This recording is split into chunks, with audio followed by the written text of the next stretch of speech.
Welcome to the Well Said Podcast, the podcast for inspiring as well as aspiring authors and speakers. Now, here's your host, dynamic author and speaker, Cedric L. Threets.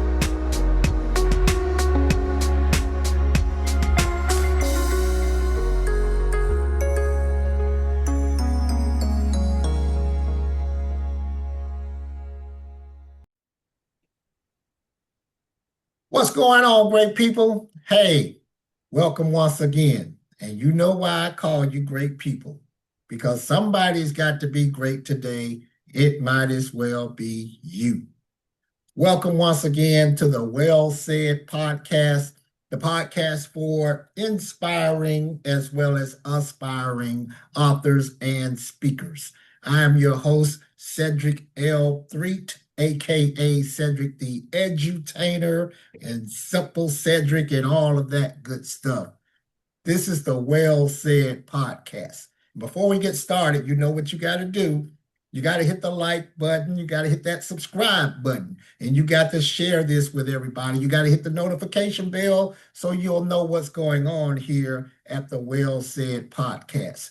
Today, I have another guest who has agreed to come on the podcast with me and share his story. His name is Mr. Robert Hall, and I am going to read this bio and tell you something about this gentleman who you're going to meet, because it's going to be great.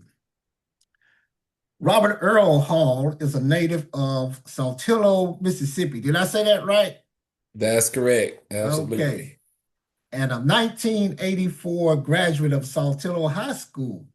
He earned an associate degree in criminal justice from Northeast Community College and is a graduate of both the Mississippi Law Enforcement Officers Training Academy and the FBI National Academy in Quantico, Virginia, a program affiliated with the University of Virginia's School of Continuing and Professional Studies. Robert worked his way through the ranks of the Tupelo Police Department from 1997 to 2009, and again from 2010 to 2011, culminating in his service as Deputy Chief of Police. He has also served the Community Development Foundation as Director of Community Development and Toyota Manufacturing as Director of Corporate Security and Fire. He is currently a financial advisor with Mass Mutual Capital Financial Group.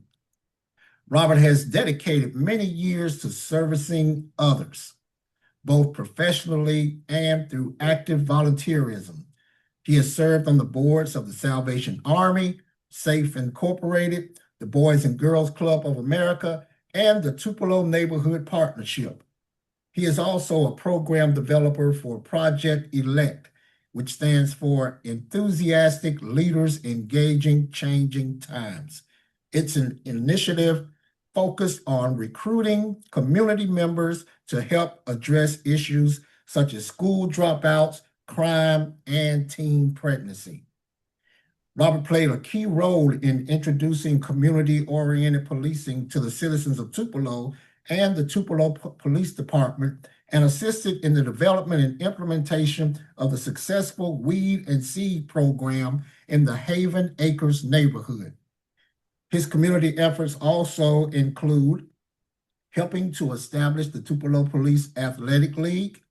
He is a recent attendee of the Gustav Stresemann Institute in Bonn, Germany, where he delivered a presentation on comparative U.S.-German community-oriented policing and its implications for civil society and race relations. Robert is also a certified ethics instructor and a graduate of both the CDF Community Leadership Institute and the Midwest Community Development Institute. He serves on the board of directors for the Create Foundation and the Boy Scouts of America, and is a licensed financial representative with a Series 6 and 63. In addition, he is the co-owner and partner of Journey Medical Training Center in Tupelo, Mississippi. A recipient of the Northeast Mississippi Trailblazer Award, Robert is also a Master Mason. In May of 2025, he published his autobiography, Badge Unbroken. He and his wife of 34 years, Melissa, are the proud parents of 3 children, Robert Terrell, Brandon, and Marissa. They are members of Mud Creek Missionary Baptist Church, where Robert serves as deacon and minister of music. Ladies and gentlemen, you heard that bio. I would like to introduce you to this very talented and busy man, Mr. Robert Hall. How you doing, man? Man, said that's well said. I'm wondering who you were talking about reading that bio. I said, wow. Man, those are some serious accolades, man. Congratulations on all your accomplishments. Thank you, thank you. I'm humbled to hear that from such a man of character like you are. So I appreciate that. Well, thank you, man. Thank you. I appreciate you coming on the Well Said podcast. I know you're busy with all of the stuff that you're doing, so I appreciate you taking time out of your busy schedule to talk with me today. Now, you have a book called Badge Unbroken. Tell us about this book called Badge Unbroken. Well, as you know, when you talk about books and the title, Hmm. it needs to be something that stands out and kind of grab what the person's going to read. Yeah. So one of the reasons that I named the book Badge Unbroken, is serving as the first black deputy police chief in a 78% white police department. Mm. You reach a lot of challenges. And so not only professional, but personal. Yeah. And so a lot of those challenges and the curveball that life throws at you, we tend to say that we are broken. Mm. All right.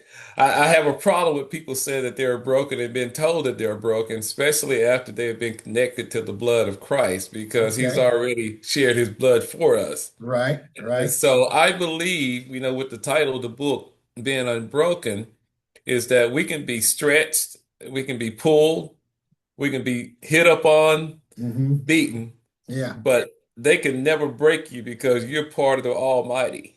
Oh, wow.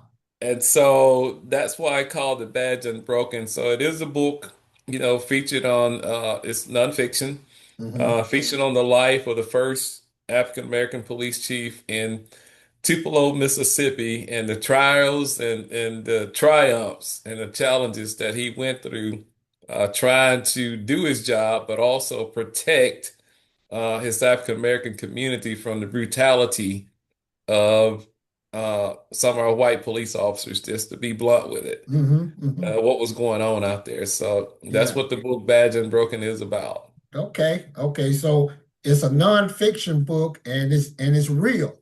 It's real. It, it, It it's is real. yeah. As you get into this book, you will see that, being the first really sometimes is not as comfortable as people say. You Right. know, we, we we read a lot of Black history, and we read a lot of things about, Hmm. our people being the first to do something. But a Yeah. lot of time, the being the first is a sacrifice. Yeah. Uh, yeah, there's actually pain that Hmm. we go through, but we know that we have to go through something in order to be successful. In other words, if I was to hand you success and Hmm. you didn't have to work for it, you didn't go through anything, it wouldn't mean much to you. Yeah. But when you have gone through, the hard parts of life and you've been hit and you've been detoured off the course that you put yourself on, Yeah. then you hit success. Now you've got something to share with your brothers and sisters on how, I made it to this point. And Right. and so Yeah. that's part of the reason I wanted to put this writing out there. Okay. Okay. Yeah. We're talking, ladies and gentlemen, to Mr. Robert Hall, author of the book called Badge Unbroken. Now, you mentioned being the first, is not as glamorous as people may make it seem. I look at someone being the first as being a trailblazer. As a matter of fact, just like yesterday, I think I saw on the news, it was the 70th, and I got to say that right, 70, it was 70 years since Rosa Parks Mm, sat on that bus in Montgomery. So right. was the first, and she was a trailblazer. And there was Hmm. someone else who actually did it before she did, but she was the one that was most known for doing it. So in that regard, she was a trailblazer, much as yourself. And you Hmm. mentioned going through all of these things and being battered and broken and hit and all of this. It kind of reminds me of a book that I keep saying I'm going to do this book, and I haven't done it yet. I need to do it. I want to write this book. Well, not write it, but I just want to interview people who have been through things such as yourself and been through these things, have been battered and scarred and have all these wounds. Hmm. And you've heard of the TV show called Dancing with the Stars. I have, yes. I want to write a book called Dancing with the Scars. Oh my goodness. You better Yeah. go ahead and earmark that and go ahead and put your mark on it. Nobody can Yeah, take yeah, it. that's what I want to Yeah. do. I want to write a book Yeah. called Dancing with the Scars because so many of us have been broken and scarred and wounded, but we're still here. God is Still still here. blessing us and we're still dancing. And that's Still what I want to dancing. call it. I like that, Sid. I like Yeah. that. Yeah, so Yeah. so look out for it now because I'm going to have to come and interview you and have you tell your story and put your story in the book. Yeah. But Absolutely. yeah, and you talk about those plans, man, how we have a path that we want to go on. That's right. Those things can get sidetracked. I think one of my favorite, I love sports. I am Hmm. a sports fanatic and I love sports quotes. And one of my most favorite sports quotes is remember when Mike Tyson was the baddest man on the planet? And I remember before one of his fights, he was walking down the aisle and the commentator tried to interview him and he said, Mike, I don't remember who he was getting ready to fight, but he said, so and so has a plan on how to beat you. Well, what do you say to that? And Mike looked at him and this was the greatest sports quote ever. He said, everybody got a plan until they get hit. That may detour him off his purpose, Yeah, right? yeah. Everybody got a plan until they get punched in the mouth. And that's what life does. I mean, Yeah. life does that to us, man. We have all of these plans of what we want to do and how Hmm. we want things to go. But when life punches you in the mouth, man, you have to Well, go life another punches. way and Yeah. adjust. So, I will say when I'm talking to people of your caliber and man, uh-huh. leaders like you are, I love taking notes, man, and what you Yeah. just said, I feel that we always can learn. Oh, yeah. No doubt. And so we remain teachable. Mm-hmm. I use the acronym FAT, FAT. I got to be faithful. I got to be acceptable Mm-hmm. and available, but I also got to be teachable. In other words, I Okay. got to be fat. And Yeah. so you just taught me something right there. I love that leadership term. Yes. Yeah, that's what we have to do, man, because the moment we stop learning is when we die. Exactly. I believe that we should all two things we should always do. We should always learn something. We should always keep learning and always keep hoping. The moment we Hmm. stop learning, the moment we stop hoping, then we just die.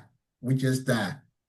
I'm talking today, ladies and gentlemen, to Mr. Robert Hall, author of the book called The Badge Unbroken. Now, you told me earlier in one of our earlier conversations that you have a very interesting or somewhat famous co-writer of this book. Tell us about that. So yeah, what's interesting about this book is my co-writer. I'm mid 50s, late 50s now, black man. My Mhm. co-writer is a white female in her mid 80s. Wow. Yeah, and so the thing about it is that her and her husband, they knew me well back when I was working the streets, and Dr. Von Grisham, who is the cousin of John Grisham of A Time Wow. to Kill and all of that, actually Yeah. came in and rode with my unit, and you read that in the book. Hmm. And so as the years, prevail, now we're back at this. And after I started trying to write my book, he said, I'd love to be a co-writer on it, but I have so many in the fire right now He Mhm. said, but my wife, is a great writer. Sandy Von Grissom is a great writer, and so we kind of connected Yeah. on that, and it really just gave the book maybe the lift that it had. Hmm. It really went diverse.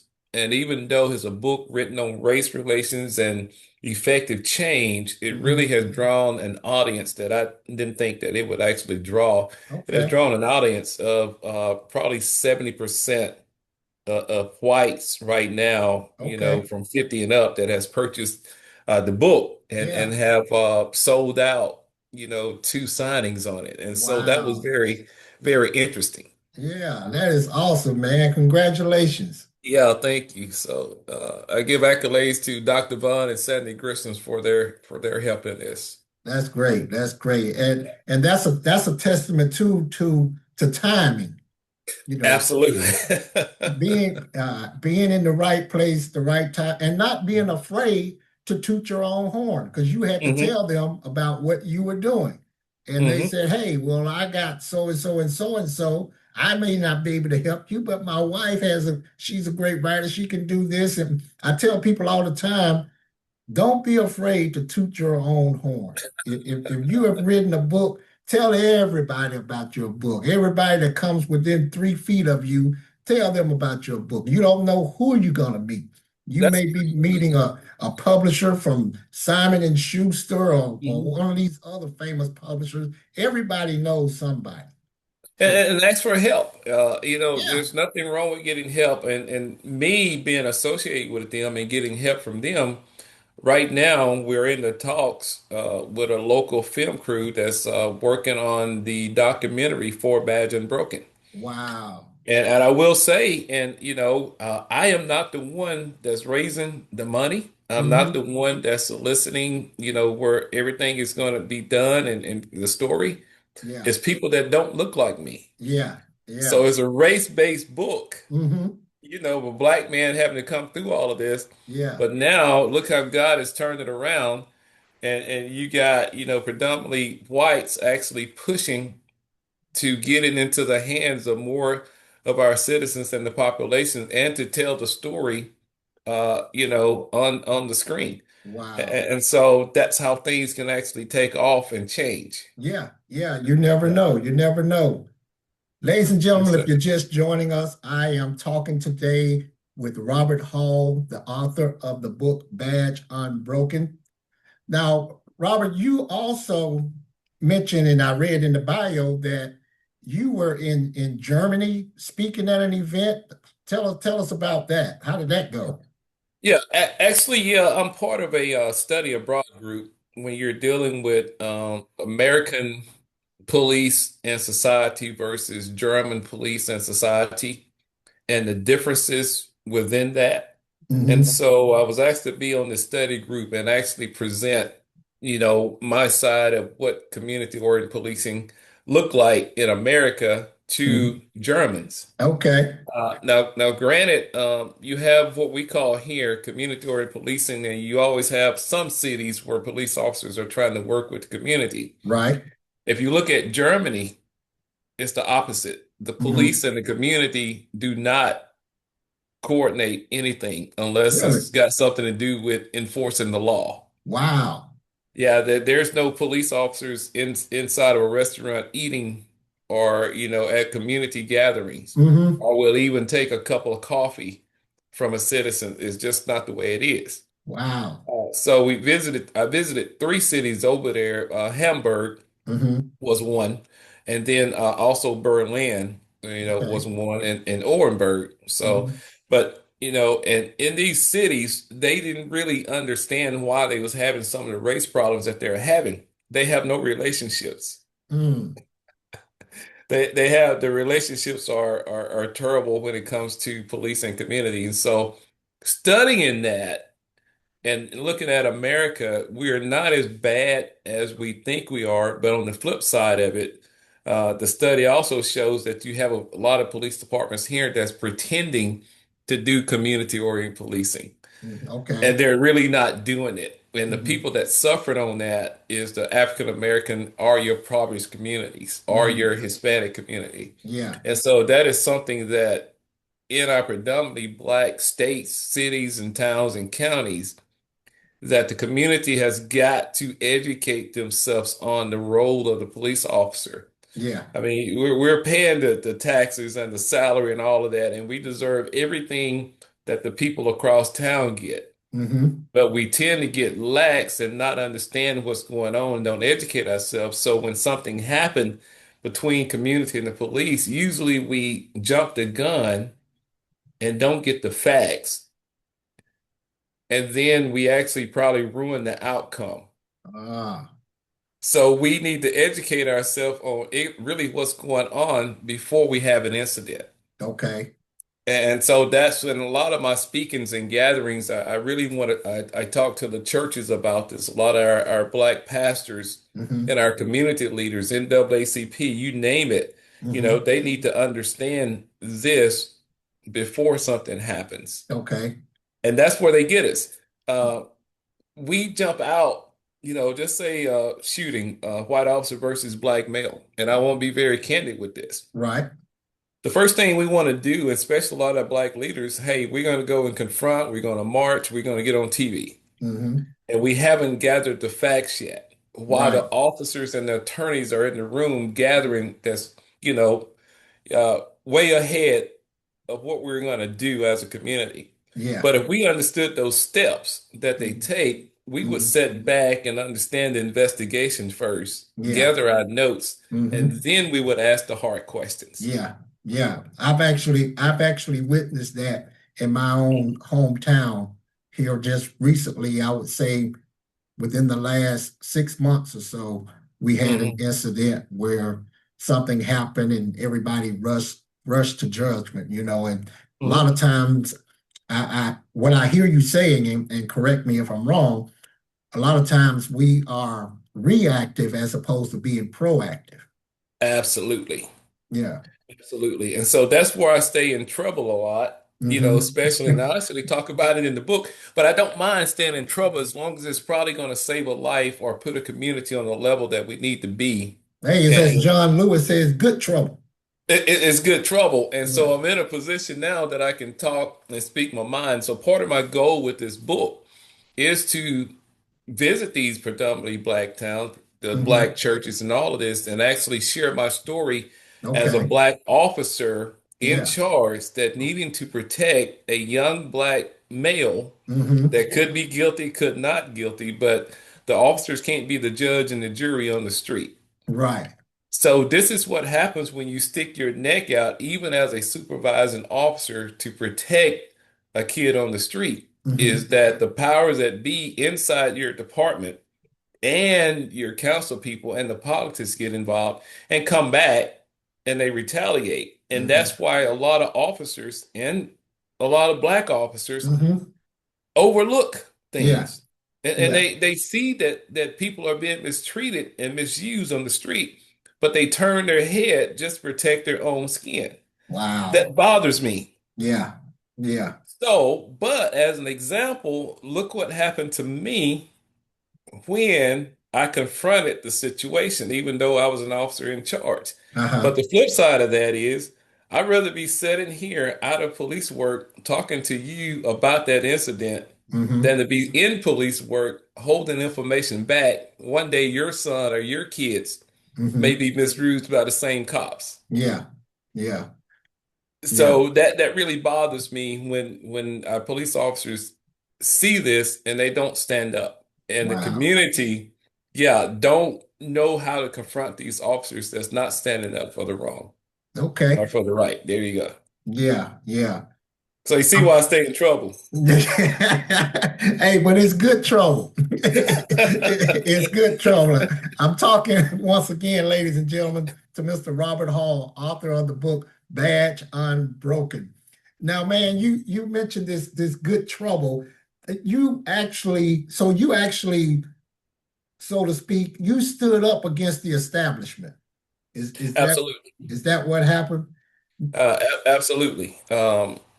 You know, being the deputy chief, I didn't want to sit back knowing that we getting complaints on Hmm. officers on the street that's mistreating our people Yeah. or mistreating anybody. Mm-hmm. So, I could have sat back in my cruiser in my office, you know, carrying the rank of deputy chief or whatever, and lived a good life, so to Yeah. speak, or so whatever. But, I wanted to implement, one of the things was internal affairs to Mm. start looking at these complaints and why we're getting these complaints. One of the things that really pushed me over where I said we got to stand up is that I had a white officer that was putting his dog on suspects, Mm. black males, uh, and their handcuffs. Wow. One incident he did that, the black male was handcuffed and the dog actually chewed up his groin area. Mm. Okay. Now, I wasn't allowed to terminate that officer. Wow. Okay. And that officer stayed on the street for years later Man.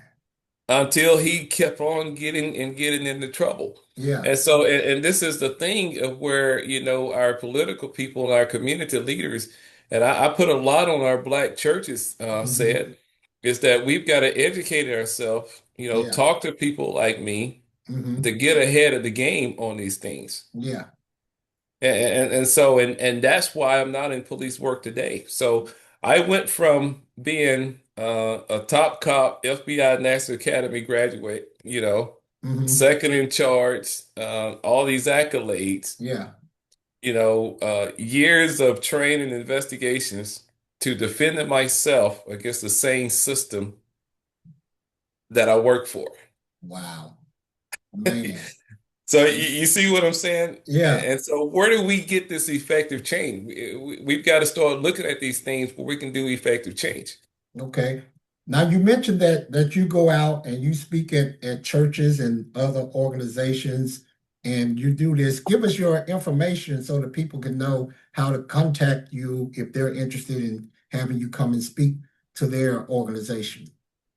Sure. Yeah. Robert Hall, you can reach me at 662-687-1505. Mm-hmm. You can call me anytime. If you miss me, it'll roll over to my assistant. Her name is Austin Davis. Or, Mm-hmm. shoot me a text, give me a call. I'd love to speak to men's group. I love to speak on Black History organizations or NAACP, church, outings, you name it. Mm-hmm. Just to give my story about the book, but also give solutions. Talk about what can happen and what can be better. So Yeah. I'm starting my presentation of doing that. Matter of fact, I'll be traveling in January out to Cali and a few Mm-hmm. other areas. Okay. The thing about it is that uh, I know that there's a lot of issues going on that need people like me to kind of shed the light. Yeah. But why should I have to go out to California when I need to stay around here to Okay. talk to my own people? So, I understand. I understand. I get it. I yeah, know so exactly what so you're yeah, talking about. please give me a ring. We'll help Yeah. all we can. Yeah. Yeah. Do you have a website? Yeah, there is a website, Badge Unbroken, that they actually can go on, and also Facebook. Okay. You can get us on Facebook as well. Okay. Is it Um, uh, badgeunbroken.com? badgeunbroken.com, yes, and Okay. you can look on the Facebook as well. And it just Okay. tells a lot about me, a lot about my history. Yeah. Even go to my personal Facebook page Okay. as well. That's awesome. That's awesome. Talking once again, ladies and gentlemen, to Mr. Robert Hall, author of the book Badge Unbroken. Now, you mentioned being proactive as opposed to being reactive and community policing. Talk to Mhm. us about this community policing. What does community policing look like? So, community policing, to me, it looks like this and being proactive. So, one of the things that I put together, you mentioned in the bio, Project Elect, that Hmm. stands for Enthusiastic Leaders Engaging in Changing Times. Okay. And the reason said that I wrote that program is in 2008 when we was looking to bring Toyota into Tupelo, Lee County, Mississippi, into the Pontotoc, Union, and Lee County areas. Hmm. Uh, the Black people weren't ready. The businesses weren't ready. Even the Hmm. workforce wasn't ready. A lot of that workforce was going to come from bigger cities, like coming out of Cali, coming out of Texas, coming out Hmm. of Kentucky. Yeah. Okay. And it was the help of 2008 when the economy, went downhill, is that Toyota couldn't open, which gave us an opportunity now to go out and start educating the Black workforce and the Black businesses on how to do business with a corporation like Toyota. And Hmm. so that's why I put together Project Elect. And what I put on there, we always have a foundation of ministers on there. Hmm. I have medical doctors on Project Elect. I Okay. have people that's in education on Project Elect, people with attorney backgrounds on Project Elect, and we bring all that together. So anything that happens in our city or our county, we've got an expert right here on our team Okay. that can shed the light. Yeah. Now, getting into community oriented policing is that we pay taxes, we buy these cruisers, we put all this money into the uniforms and all this stuff that they're buying. Hmm. But then you may see an officer every blue moon. Yeah. Why is it that we can't see officers walking in neighborhoods on foot when nothing has happened, getting to Yeah. know the people so when something happens, the people are not afraid to talk to them? Right. Why aren't we looking at cleaning up the streets or making sure the garbage is off the street or the street lighting? All of this goes into your patrol. Yeah. One of the officers that trained me, you read about him in the book, his name was Marvin Brown. Hmm. Marvin Brown was actually one of the first black officers in Tupelo, and he was hired off the sanitation truck just because they needed black cops. Okay. Well, he couldn't read or write, but what Hmm. Marvin knew was his community. Okay. He knew every household, he knew every business, he knew every street. Yeah. And so when I started riding with Marvin, that's how he got through his shift. And that's how I learned really the basics before we even called community oriented policing. He Hmm. knew that. Yeah. The barbershops knew him. Yeah. So he couldn't read or write, but he knew how to work the streets and handle the community. Yeah. Now, let me ask you this. In your community, Hmm. and if they say they're doing community oriented policing, let me put you to the test. Walk into a local business, a local church, a local barbershop, Hmm. and you ask them, say, hey, who is the officer that's working your area today? Okay. And 90% of the time, they're going to say, who? Yeah. And if they tell you that they're doing community or in policing and you've been running a barbershop or a business or this church has been here for 50, 60 years Yeah. and you don't know who that officer is, Hmm. and I'm going to use what my English teacher not to say, ain't no community or in policing going on. So there should be, there should be a police athletic leagues. There should be, Hmm. community events with all Yeah. of these where the officers are getting to know the community, Hmm. getting to know our kids in the school and knowing all these things. And so that's the background Yeah. of community oriented policing. Yeah. It makes a big difference because when I was growing up, it wasn't called the Police Athletic League. It was called the PAT, the Police Athletic Teams. And Mm, all of our communities had baseball teams. And the uniforms and the equipment was sponsored by the police department. right. And that made a huge difference. And for some reason, the city got away from it. And I think they're getting back to going around and having it going again for the young kids. But it was a big help. I know it helped me when I was growing up because I loved playing baseball and it gave me something to do during the summer. So Mhm. you're absolutely right.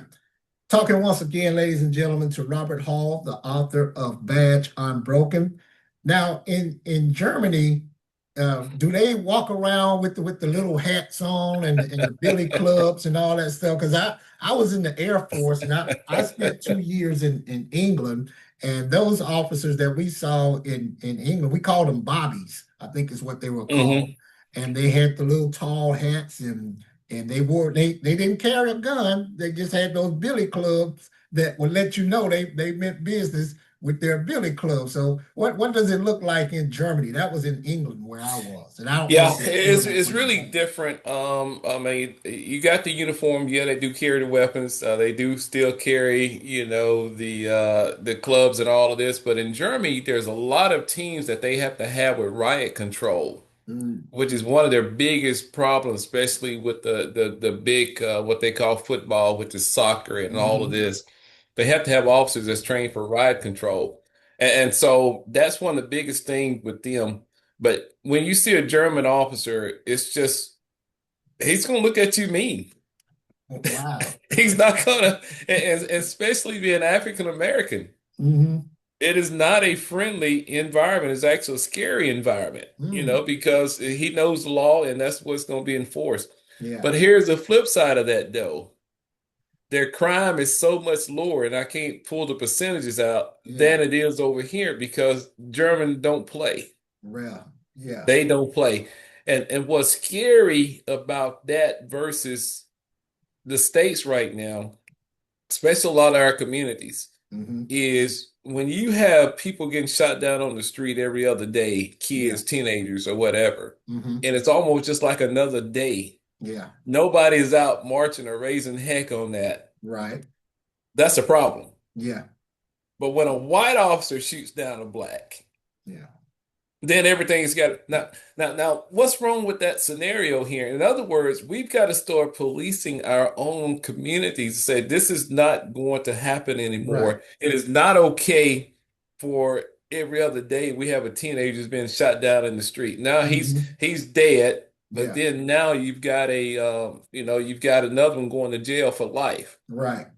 Back in the day, Willie Lynch said, "You play them against each other." Hmm. You keep the light skinned black against the dark skinned black, the young Yeah. against the old. Hmm. They would destroy themselves, and we will always have power over them. Yeah. That is the truest statement that ever been wrote in that letter. Yeah. Because as long as they can keep me and you against each other, we can't Yeah. gain any power because I'm fighting you while they're planning. Yeah. I told you I stay in trouble.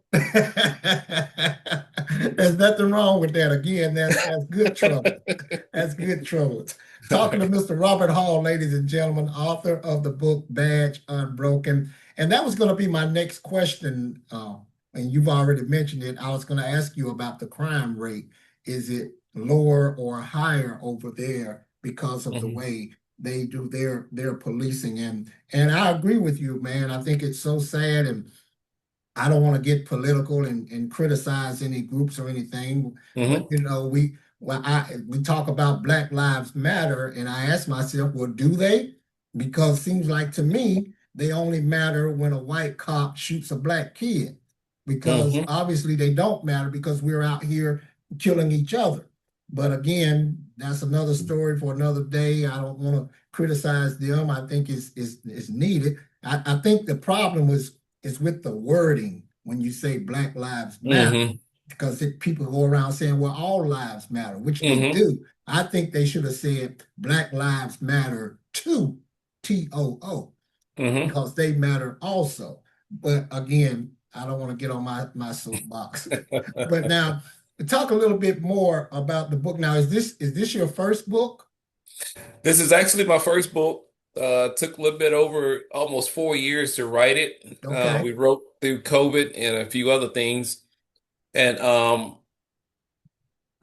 it's takes a little bit more than than police work. It goes beyond that. Hmm. It goes into life, and I have when I do my talks, I talk about that. This book talks about faith, hope, Hmm. love, and Yeah. purpose. Okay. So my badge in my challenge in life may have been dealing with police work and carrying a police badge. Okay. Somebody else's badge may be, battling cancer, battling the loss of loved ones, Hmm. loss of a job. Yeah.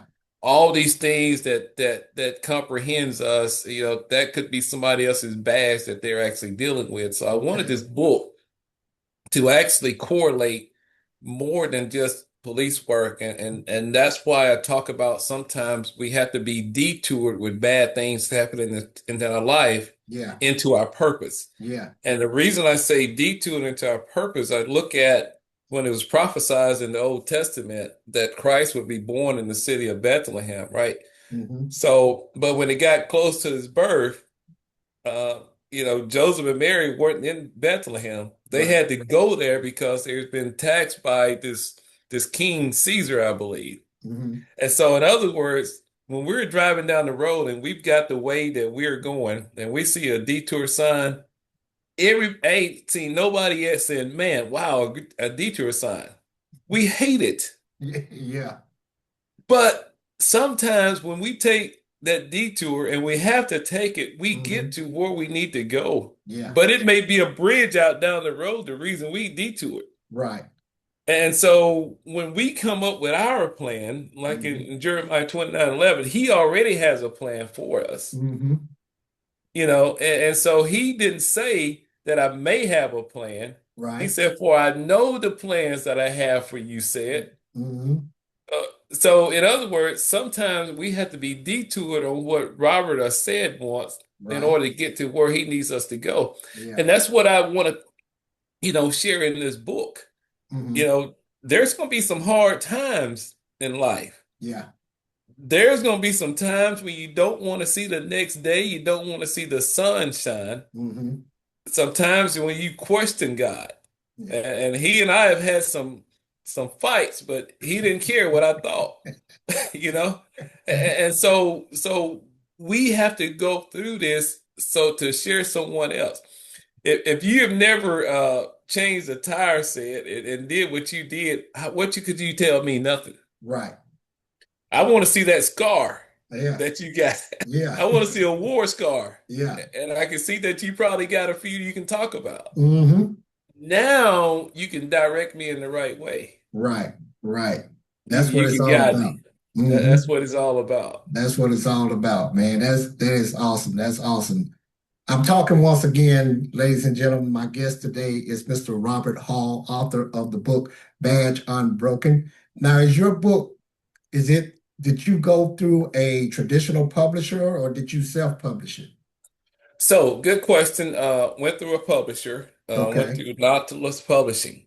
But Nautilus, it wasn't easy to go through them. I knew from research that Nautilus has never published a Black author.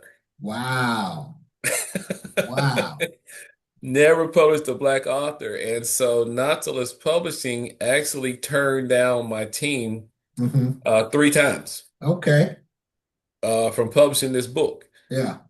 And so Neil, which is the owner of Nautilus Publishing, the last time he turned us down, I said, well, I think I'm just going to give him a call.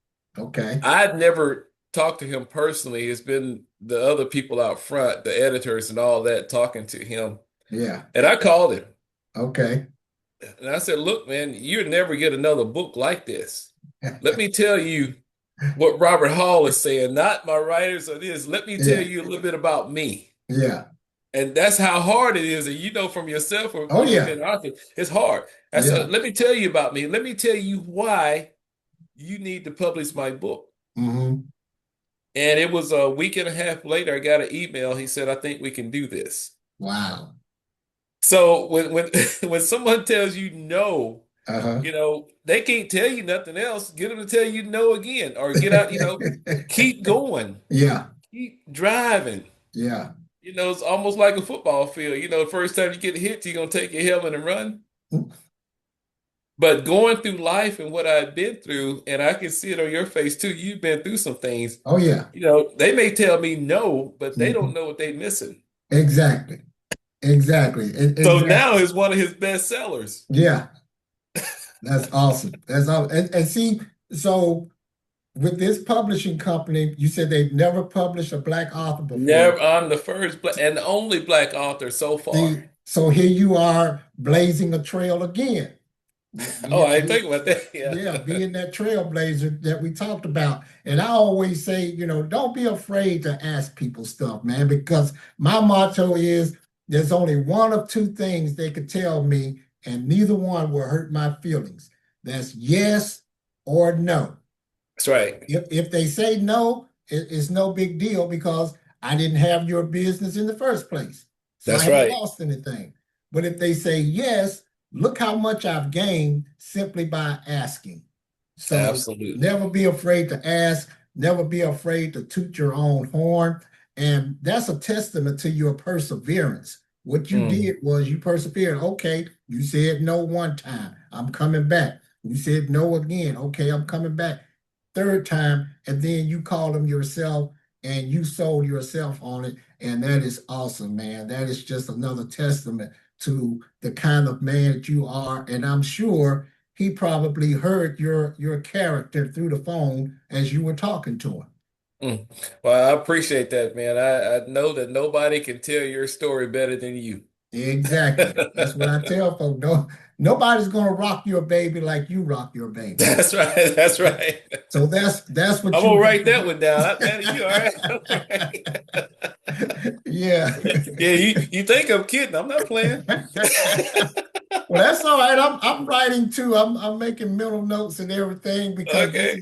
this is great, man. This is why I do this because I love hearing other people's story and I love hearing other people share their stories with the public and let people know what's going on out there and who's out there and share the platform because you're gonna help some people, man. It's awesome what you're doing, the way you're traveling around and speaking to these community organizations because we need more of that. So give us your information once again. So Robert Hall, 662-687-1505. You also can reach me by, email, um, Robert E. Hall at financialguide.com. Okay. Uh, you're always going to find me, around somewhere around in Tupelo. Everybody knows me, Yeah. yeah, really no stranger to a lot of anybody. Please visit my Facebook. Hmm. You can get the book on Amazon. You can get it at Barnes and Nobles, Okay. Reed's Bookstore, Yeah. also Scrapbooks in Oxford. So Okay. uh, please get it. Please support us. And if Yeah. you need me, please give me a holler. Yeah, man. That is Yeah. so awesome. I'm familiar with Square Books. My friend James, who introduced me to you, Okay. he and his wife Cynthia, they live there hmm in Oxford, and they took me to Square Books Junior because I write children's books.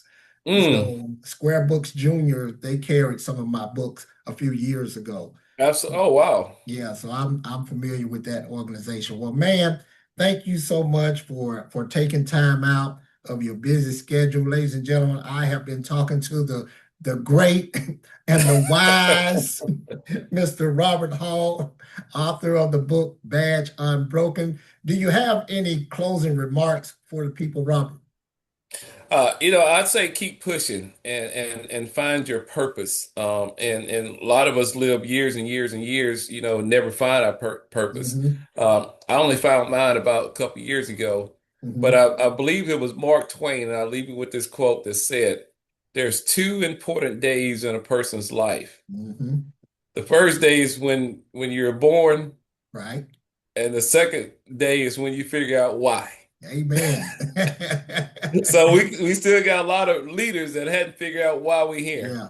Yeah. Yeah, Yeah, so we need to I figure out think why. I think that is awesome. You got to know your why. When I'm speaking to teachers, I call it why come. Why come into that classroom if you don't know why you're there? Oh wow. I Yeah, call hold it on a the second. yeah. Yeah, you got to know your why come and you got to know that purpose, man. My motto again is God has a purpose for every man and a man for every purpose. That's right. He's put all of us here to do something, man, and what you're doing is so awesome and I just appreciate you for coming on again, taking time out of your busy schedule and sharing your story with us and I'm gonna put the information out there so people can get in touch with you, man. And if they want you, so you travel all over. I know you've been to Germany, so it ain't a problem for you to come one state over or two states over Yeah, or no, no, anything no like that. problem at all. And I So love to get deep in the grassroots community, yeah. especially I love our black churches. I Hmm. love our black communities. I Hmm. love speaking on Black history programs, Yeah. so on. Please give us a holler. I Yeah. think we can share a word with you. Okay, man. Well, I All appreciate right. it. Well, once again, ladies and gentlemen, there you have it. Another great episode of the Well Said podcast. And everything Robert said Was well said. Well said. I like that motto. Yeah. It was well said. So you know what you got to do. You got to hit the like button. You got to hit the subscribe. You got to share it. You got to hit the notification bell. You got to do all of that stuff. But most importantly, you got to keep being great. Why? Because somebody's got to be great today. It might as well be you. Take care. Thank you.